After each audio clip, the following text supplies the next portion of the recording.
and just say nothing, or nearly nothing.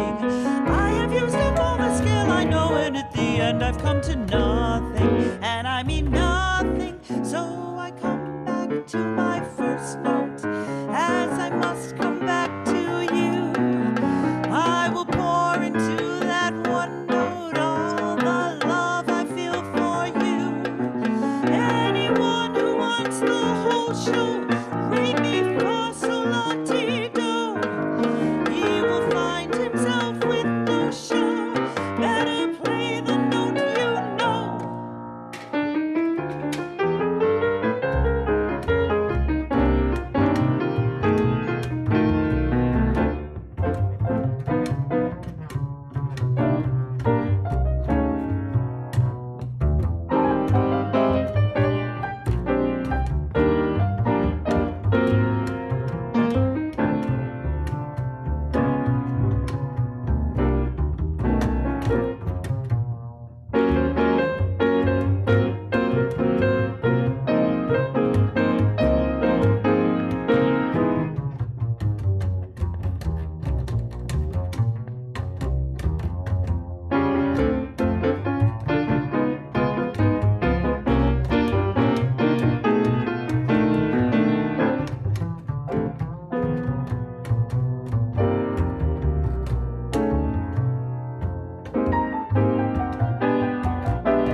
This is just a little samba built upon a single note. Other notes are sure to follow, but the root is still that note. Now this new note is the consequence of the one we've just been through, as I'm bound to be the unavoidable consequence of you. There's so many people who can talk and talk and talk and just say nothing, or nearly nothing. I have used up all the skill I know, and at the end I've come to nothing, and I mean nothing. So I come back to my first note, as I must come back to you. I will pour into that one note all the love I feel for you. Anyone who wants the whole show, ring me for so la ti do. He will find himself with no show. Better play the note you know. You will find yourself with no show. Better play the note you know. You may find yourself with no show. Better play the note you know.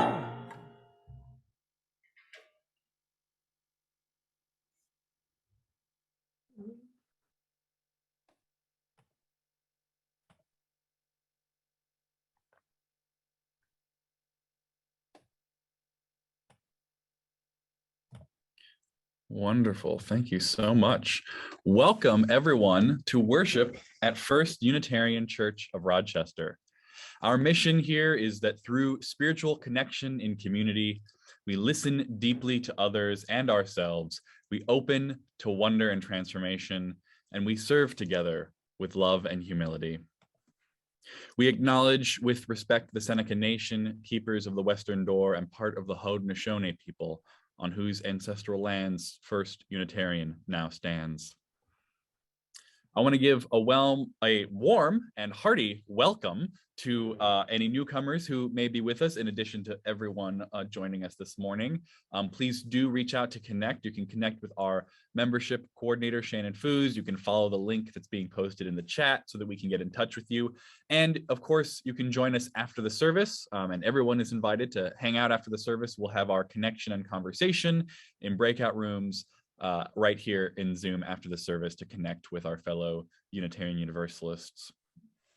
I also have one brief announcement, which is that more about expectations management, which is part of the sermon topic today, in fact. But all to say, we're going to be a little lower tech this morning. One of our AV staff tested positive for COVID. They're doing okay. There are no symptoms, but They are working from home per our protocol, so a couple things have had to shift around, which all amounts to we won't have title graphics, words appearing on the screen as the musicians play or as people speak. So all that information is in the chat if you want to know who is speaking or what part of the service we're in. You can see our order of service or you can see it in our chat. So we thank you for your patience with that difference this morning. I am Reverend AJ Van Tyne. Leading worship with me today are Brownlee Field and our wonderful musicians, John Pelosi, Ann Rohde, and John Randall. And of course, behind the scenes, we've got our ushers and greeters in Zoom. We've got a lot of people making Sunday morning happen. We do also have a chat chaplain on hand. If you are going through a hard time or you're worried about somebody else, please reach out to Susie Farrell, who is our chat chaplain this morning, to get connected with our pastoral care team. Now, let's take a breath together as we settle into this sacred time and this sacred space, this sacred hour of connection between us all and between our computers. If you have a chalice at home or a candle at home you would like to light, I invite you to light it with me now as we light our chalice lighting and say our unison words along with me. May the flame we now kindle inspire us to use our power to heal with love, to help with compassion, to bless with joy, and to seek liberation in the fullness of community.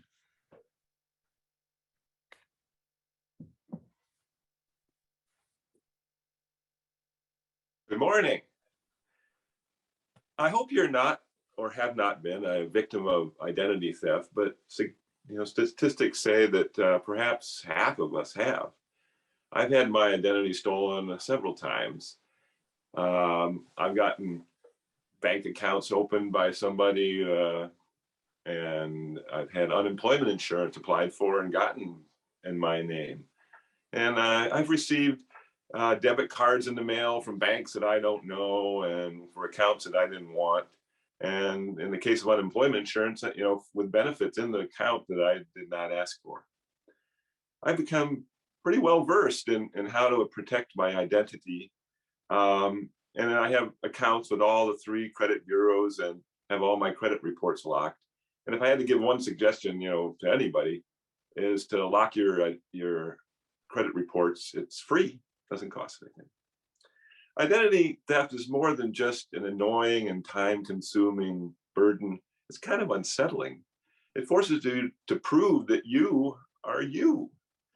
It makes you question how others in the world, know you and believe you.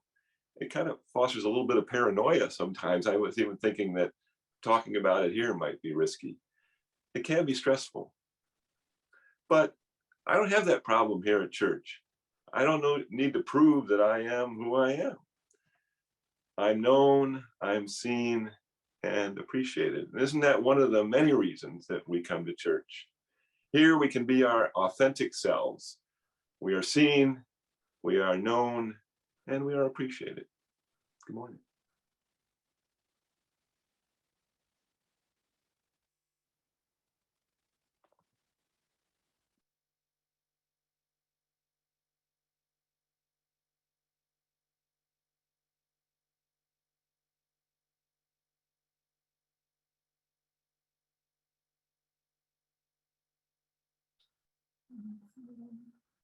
My soul, oh my soul, what wondrous love is this, oh my soul? What wondrous love is this that brings my heart such bliss and takes away the pain of my soul, and takes away the pain of my soul.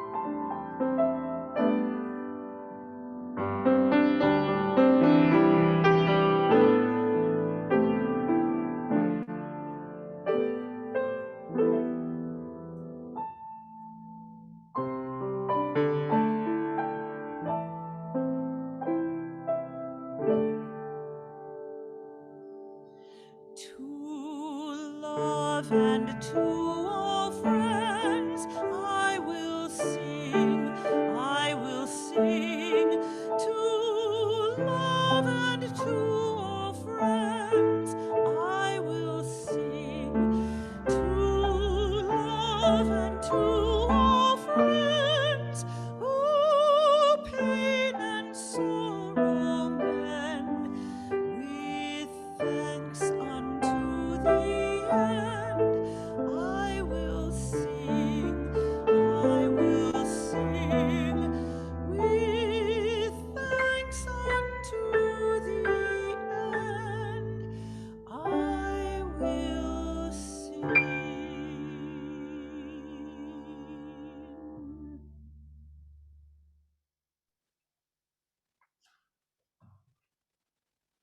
Our reading this morning comes from the Bhagavad Gita, chapters 2, verses 47 to 48, a translation by Stephen Mitchell.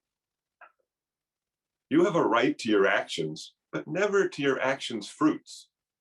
Act for the action's sake. Do not be attached to inaction.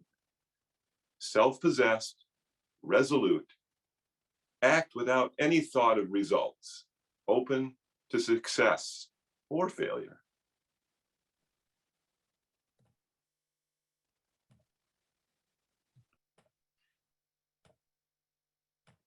I invite you now into a time of meditation, reflection, and prayer, beginning with shared silence. Silence held by many homes and households throughout the Rochester area and beyond. Silence rekindling stillness and connection. I invite you now into the comfort of your own breath.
Great mystery which grounds us and surrounds us.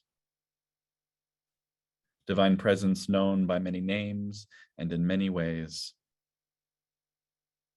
We gather on this second day of a brand new year.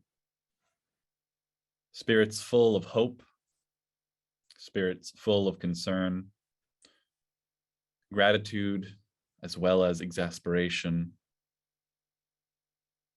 resting, recovering from a year of all too much,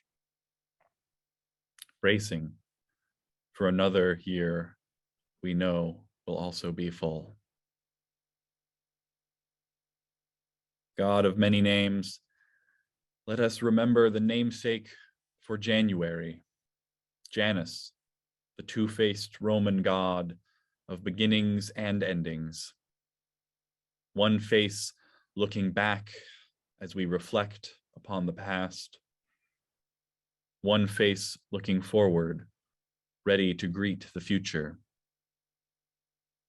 And life, the actual living of this moment, found nestled in between, in this holy moment between endings and beginnings.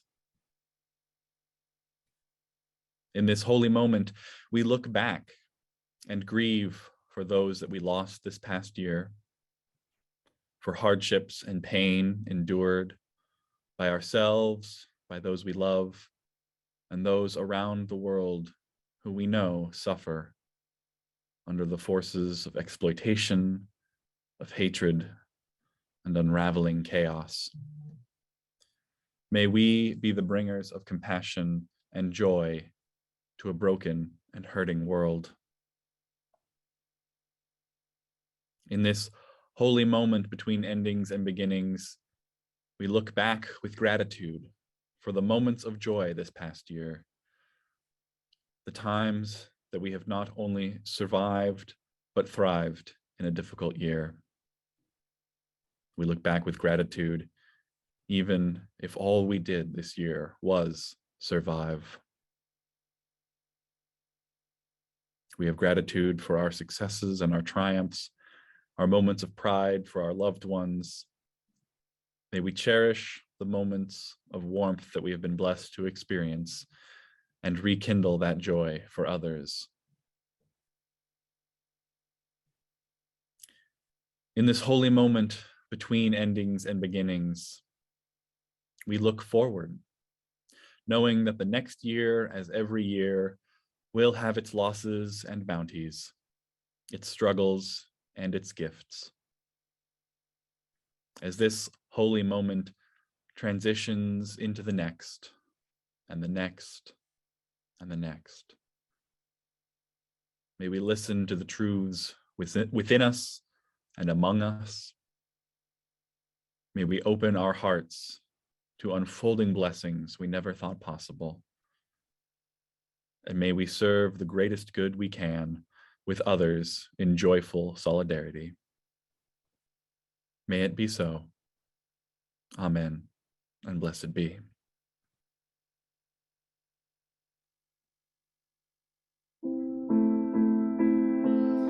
Dans son sommeil que jamais ton image, je rêvais le bonheur, ardent mirage.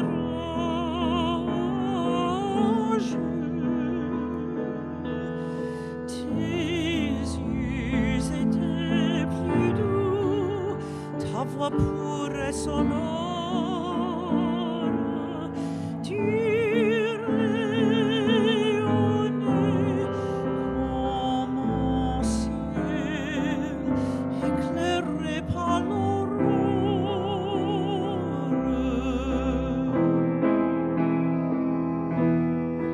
Tu m'appelais, j'ai quitté la terre pour m'enfuir avec toi vers la lumière.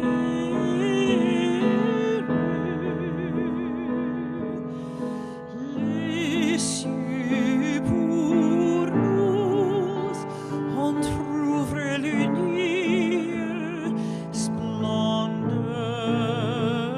inconnues, lueurs divines entrevues.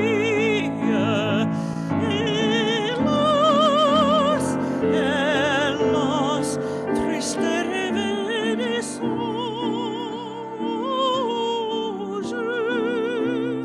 je t'appelle aux nuits, rends-moi tes mensonges.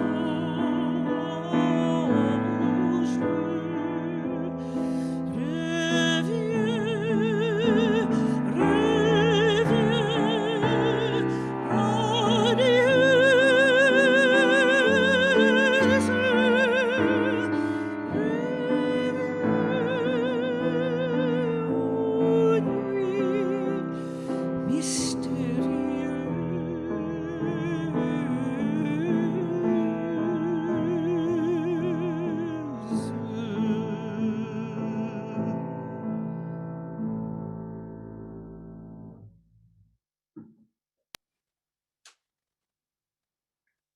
Each week, members and friends generously contribute to our offering, which helps to sustain and grow our community.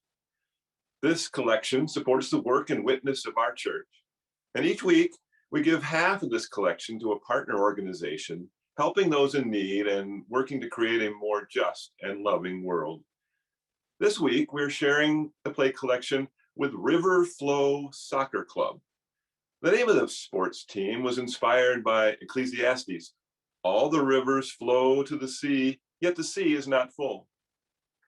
Through soccer, River Flow is a youth community of positive change, bringing racial, religious, cultural, and socioeconomic divides to create a diverse family that works to make room for more. You can give online at rochesterunitarian.org/donate or by Venmo. Our offering will now be received with gratitude.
Thank you so much for the simple gift of beautiful music. As many of you know, I moved here to Rochester only 6 months ago. And in that time, a common question that people have asked me is, does Rochester meet your expectations? Or does First Unitarian meet your expectations? What has surprised you? And to be honest, I struggle with this kind of question, not because my time here hasn't met my expectations per se, but more because I really try to not have expectations in the first place. And so generally, I don't feel surprised by much of anything, so I come at a loss to answer that question. Now, partly my personality is this way. I have an inclination to be this way, but it's also something that I intentionally began practicing years ago, knowing that expectations are rarely, if ever, met by reality, and knowing that how life unfolds is often so much more strange and beautiful than I can ever predict. Why bother predicting at all? And so I strive to spend as little energy as possible imagining what is going to happen in the future. I try to accept things as they come, as they are. But note that this isn't the same thing as never imagining possible futures. I'm not sitting idly by, waiting for life to arrive at the present moment that I experience and reveal to me what fate has in store. Rather, I am actively participating in life and participating in the co-creation of that future. I'm trying to make the best future that I can imagine come about. So I don't envision what specifically I will experience in life next, but I do have a vision of the world's future that I want to work towards. A world where all are fed, clothed, taken care of, able to flourish, able to explore their spiritualities. And holding that vision is so important to know what steps I do need to take in the present moment to help move us all towards that. But I don't think it's the same thing as an expectation, that sort of hopeful vision. For me, it is very related to the difference between hope and optimism. Black philosopher and public intellectual Cornel West defines optimism as rational and evidence-based. It's the belief that things will, in fact, get better based on X, Y, and or Z. Whereas hope is an act of courage and imagination that looks beyond what the existing circumstances tell us we can expect. So while optimism relies on that empirical evidence and may falter when there isn't much evidence that things will get better, hope doesn't rely on past evidence, on future guarantees, or on current expectations. Now, I find Dr. West's distinction very helpful to me as I am a recovering optimist. Now, by recovering optimist, I don't mean that I'm now a cynic or pessimist. I was disillusioned, disabused of my optimism, but rather that I am trying to live not in a not well-grounded optimism, but I try to live grounded in hope, which doesn't see the best thing coming down the road. Hope doesn't expect the best, but it does hold the vision for a liberatory future with the conviction that such a future is both possible and achievable. So rather than living in optimism and expectation, I try to carry as much agnosticism about predictions of the future as I can. And I'm a human. I don't always succeed, because it's a very human thing to imagine the future, to expect, to prepare. I can only assume that it's an evolutionarily advantageous survival tool, to the ability to imagine the future, what will happen. And especially around New Year's, this time when we all might be asking ourselves questions like, what will the new year hold? How did last year go? What can I do differently? About a week ago, I started to see a joke go around the internet, more of an observation really than a joke, but it gave me the inspiration for the title of this sermon. Essentially, the observation goes like this. Did you know that the upcoming year, the year in which we find ourselves now, 2022, right, is pronounced 2022, as in 2020 also, or 2020 again? The fear, of course, is that 2022, like 2021, may be difficult and arduous, full of chaos and stress, like 2020 turned out to be. Will 2022 feel like 2020 again? With Omicron spreading more effectively than any previous variant, with New Year's celebrations held back and limited for a second year in a row, it is not unreasonable. It is not an unreasonable fear that it will be another difficult year, certainly with its own surprise twists and turns. What can we do to rekindle our joy in a moment like this, when our minds may be preoccupied with predictions and worries for the future? Are we facing another year like 2020? In some ways, no, of course. Each year is its own, and like the counting of the years themselves, it is a somewhat arbitrary human measurement imposed on nature and time anyway. And in other ways, yes, it will be like 2020. We face the same challenges every year. How to be good, how to do least harm, how to take care of one another and ourselves, and how to navigate living and thriving ethically while trapped in an unethical system of capitalist empire undergoing implosion and catastrophic environmental collapse all around us. Which brings me to this morning's reading. The Bhagavad Gita says, "You have a right to your actions, but never to your actions' fruits." The results, the outcomes, the futures that will arise, we can't fully control these. We can barely predict them even. So rather than focusing on our expectations of what will happen when we take action, rather than focusing on our apprehensions or our fears for what will come, our concerns about success or failure, the Gita says, focus instead on what you can do. Focus on what you ought to do. Because of course, in the world of the Bhagavad Gita, every person has a dharma or a duty.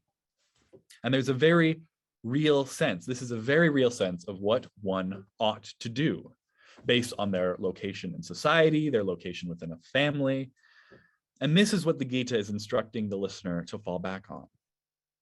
Now, I myself don't believe in divinely apportioned duties or destinies or anything like that, but I do find compelling the idea that in any given moment, I can know based on my social location, my relationships with others whose lives are impacted by my actions or my inactions, and also based on that hope-centered vision of the liberatory future that I hold, I do have obligations. I do have things I am called and asked to do if I take seriously my relationships with others and my work towards building that future. Now, I probably don't have these obligations all figured out perfectly, but rather than taking actions and making choices to try and get a certain result, a certain expectation, or just taking them randomly, or just taking actions to seek the quickest and closest pleasure and avoid pain, I know that I also have the option of taking actions and making choices in a way that responds to the dictates of love. So I ask on this second new day of the new year, what is your hope-centered vision for the future? Whether this is just for yourself or for society or for our whole planet. What utopia can you imagine? And if we are to move there, what do you need to do today in your relationships with others? Not what do you think is likely, or what do you expect will happen, or what do you predict based on the past and based on the empirical evidence before you, but what hope wells up inside of you for the flourishing of all people, even if the cold, hard evidence before us is bleak? What hope wells up inside you? As it says in the Talmud, you are not obligated to complete the work, but neither are you free to abandon it. Sometimes in our efforts we will succeed, and sometimes we will fail. But over and over again, we will return to this moment, the moment caught between past and future, caught between our reflections on the past and our hopes and our fears for the future. And we will be called to the same thing, to figure out how we can embody our best selves and honor the obligations and responsibilities that we have to each other and that we have to our visions for the future. What will next year hold? It might be truly terrible. It might be the worst we have been through. It might be truly wonderful, a reprieve and a time for flourishing. Most likely, it will contain a little bit of both, But even if we knew exactly what was coming, should we want that to change our behavior? Or wouldn't we want to act with as much love and patience and understanding as we can muster in this moment anyway? What will the next year hold? I do not know. But what I do know is the spiritual truth that has been taught down the ages for millennia. Release your expectations as much as you can. Act now with as much justice and mercy as you can muster, doing what is right, what you are called to do, open to success or failure. May it be so.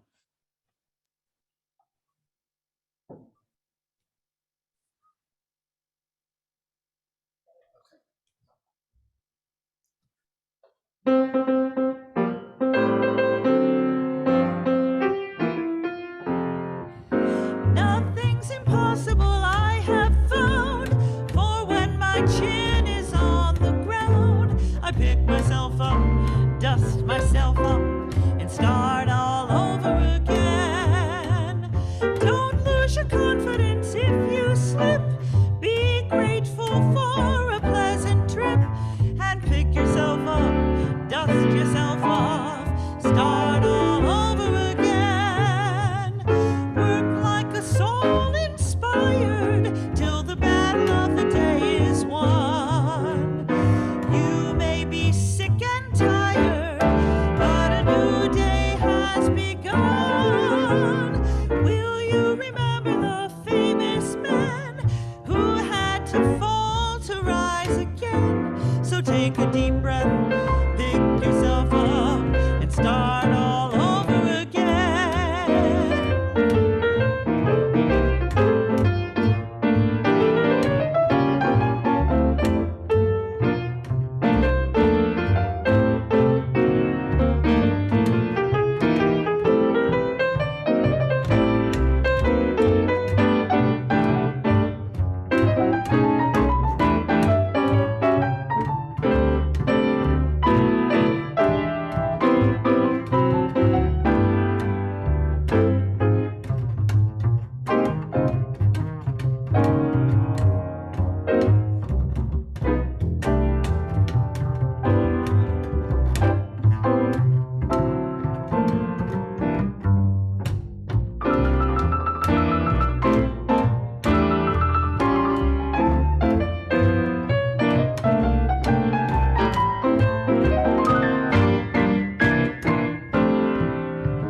Nothing's impossible, I have found. For when my chin is on the ground, I pick myself up, dust myself off, and start all over again. So don't lose your confidence if you slip. Be grateful for a pleasant trip. We'll pick ourselves up, dust ourselves off, and start all over again. Work like a soul inspired till the battle of the day is won.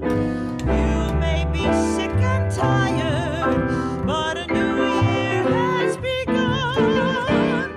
So will you remember the famous men? They had to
Please join me in the words to extinguish our chalice.